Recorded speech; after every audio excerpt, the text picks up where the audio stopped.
मोहल्ले के बिल्कुल आखिर में जाकर एक बड़ा सा घर था। उस घर में एक आदमी करीब 11 छोटी लड़कियों के साथ अकेला रहता था। सबकी उम्र करीब 1 से लेकर 5 साल के बीच थी। उस आदमी का नाम निहाल सिंह था।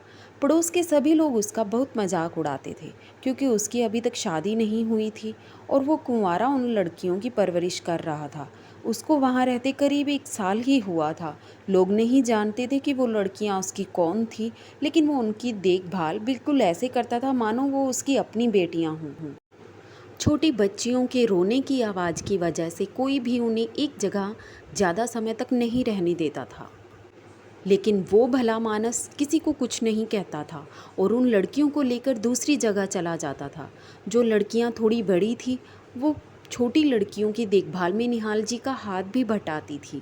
मजबूरी और हालात बच्चों को समय से पहले बड़ा बना देते हैं। एक दिन निहाल जी के घर के सामने लोगों की लाइन लगी हुई थी। त्योहार था, तो सबको दस्तूर के मुताबिक उन लड़कियों को अपने घर खाना खिलाना था। निहाल जी ने भीड़ और शोर को कम करने के लिए बोल दिया कि वो एक एक करके सबके घर उनको लेकर जाएगा। सब लोग अपने अपने घर चले गए। निहाल जी ने लड़कियों को नहलाया और अच्छे कपड़े पहनाकर उनको एक एक करके घर में खाना खिलाने ले गया।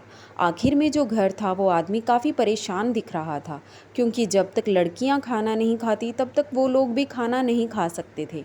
फिर भी वो आदमी सब लड़कियों को देखकर खुश था। लड़कियां छोटी थी, तो वो बस ज़रा सा खाना मुंह को लगाती और छोड़ देती थी। खैर, सबके मुंह तक खाना लग गया था, लेकिन एक लड़की जो 5 साल की थी, उसने खाने को छुआ तक नहीं। घर मालिक ने निहाल जी से पूछा, क्या बात है? सब लड़कियों ने भले ही सिर्फ नाम के लिए मुंह से लगाया तो, लेकिन इस लड़की ने कुछ नहीं खाया और बिल्कुल गुमसुम है, कुछ बोल भी नहीं रही है, उदास सी बैठी है बस।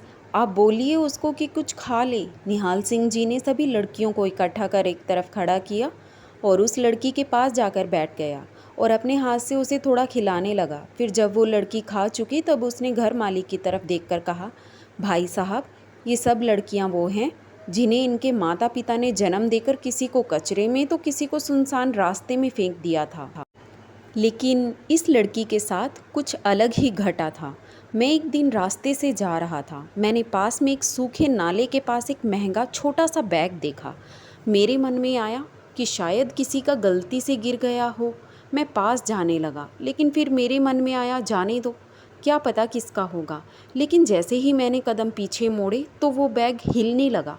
मैं घबरा गया, लेकिन हिम्मत जुटाकर मैंने उस बैग को खोला तो देखा एक मासूम जो करीब 6 महीने की रही होगी, उस बैग में ठूंस कर डाल रखी थी। बैग छोटा था, तो उसमें उसके हाथ और पैर मोड़कर डाल रखे थे, जिसकी वजह से लड़की के हाथ और टांगों की हड्डियां टूट चुकी थी।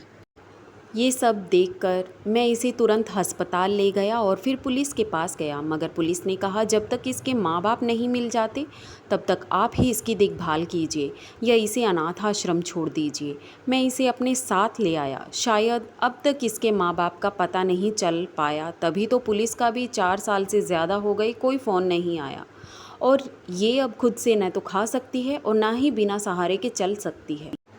उदास शायद इसलिए रहती है कि क्यों ये बाकी बच्चों के जैसे चल फिर और खेल नहीं सकती। ये सब कहकर निहाल जी ने सब लड़कियों को इकट्ठा किया और घर की तरफ बढ़ गया। दरवाजे के पीछे घर मालिक की पत्नी सिसक रही थी। घर मालिक ये सब सुनकर एकदम सुन पड़ गया। उसकी पलकें मानो झपकना ही भूल गई थी। शायद उसे अपना 4.5 साल पहले किया हुआ वो कुकृत्य याद आ गया, जो आज उसके सामने था और उसे पल पल तड़पाने के लिए काफ़ी था।